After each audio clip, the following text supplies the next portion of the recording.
はい、今日も朝からやってまいりました9時市民市場。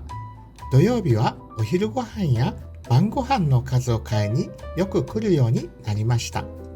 今日は山田町の牡蠣が1個200円で売ってました。山田町の牡蠣小屋動画人気な方なのでぜひ見てくださいね。概要欄にリンクを貼っておきます。牡蠣以外のお刺身も買ってきたので炊きたてご飯にのせて青のりを振りかけ昆布だしつゆをかけます。この青のりがポイントですね。山田町の牡蠣小屋で牡蠣との組み合わせの美味しさを知りました。お好みで一味なんかも振りかけて見てください。肉厚の牡蠣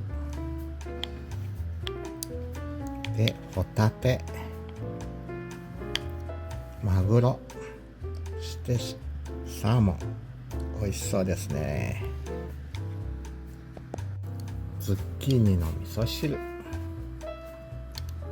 マッサージオリエンタルの庭で収穫したものです。他にもキュウリやトマトなど食べきれないくらいなっています。そして今日の主役は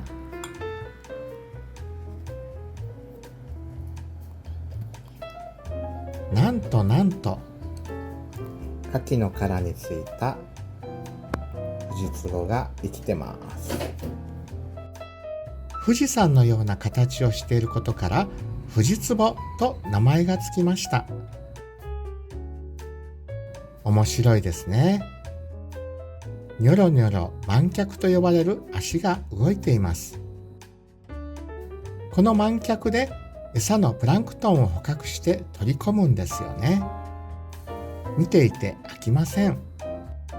不思議な生き物です。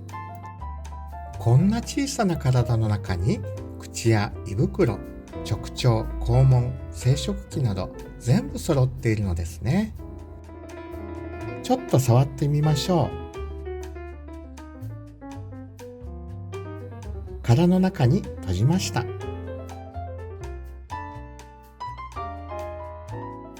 でもしばらくすると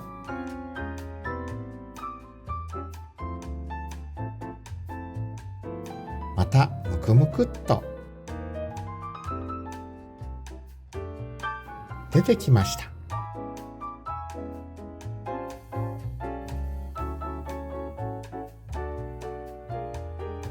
お腹が空いているのかな？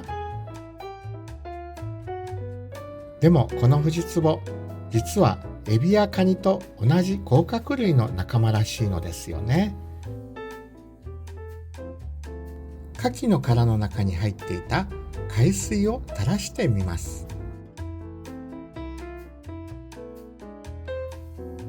雌雄同体ですが、単独ではほとんど繁殖できず、隣接する個体と交尾し合って卵が生まれるそうです。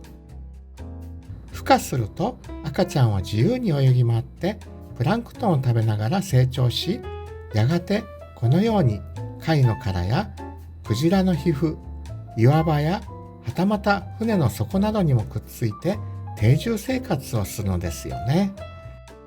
実に不思議で面白い生き物ですが、食べてみるととても美味しいそうです。大型のものはキロ数千円で取引される高級食材として出荷され、小型のものは味噌汁の出汁として使われるそうです。かわいそうですが、このまま買うこともできないので、後で味噌汁に入れて食べますね。ということで、今日はレシピやお店紹介ではなく、夏休み研究にもできそうなフジツボの紹介でした。では、昭和レシピチャンネル、面白いと思ったら登録と評価、コメントよろしくお願いいたします。9時の奇跡の生態院、マッサージオリエンタルへもどうぞお寄りくださいね。でや、まだナス、ノス、ベモス、チャウチャウ。